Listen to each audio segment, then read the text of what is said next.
অনিকেত অনুরাগের ছোঁয়া ও সূর্যের সাথে সরাসরি কম্পিটিশনে নেমে পড়ল মনে হয়।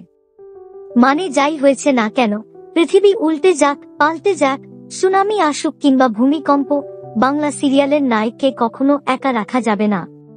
হ্যাঁ, নায়িকা একা থাকবে, তাকে পদে পদে পরীক্ষা দিতে হবে।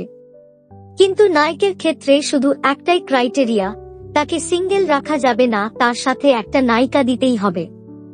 আজকে তো অফিসে অনিকেত আবার লম্বা করে সবাইকে জানিয়ে দিল অহনার সাথে তার ব্রেকআপ হয়ে গেছে।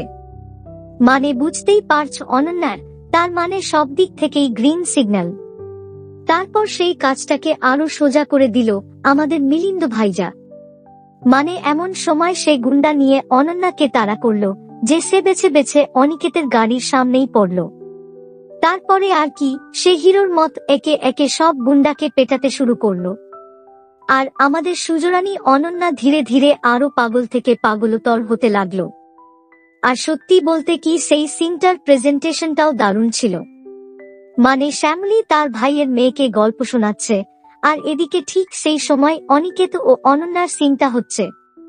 মানে হঠাৎ করে সিনটা শুরু হয়ে যাওয়ায় আমার তো বুঝতে খানিকটা সময় লেগে গিয়েছিল যে এটা আদৌ সত্যি নাকি স্বপ্ন।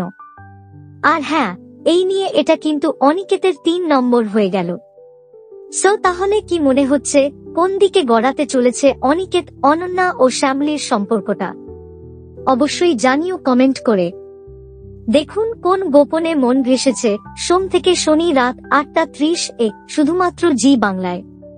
এইরকম সমস্ত আপডেট সবার আগে পেতে অবশ্যই আমাদের চ্যানেলটি সাবস্ক্রাইব করে নিও।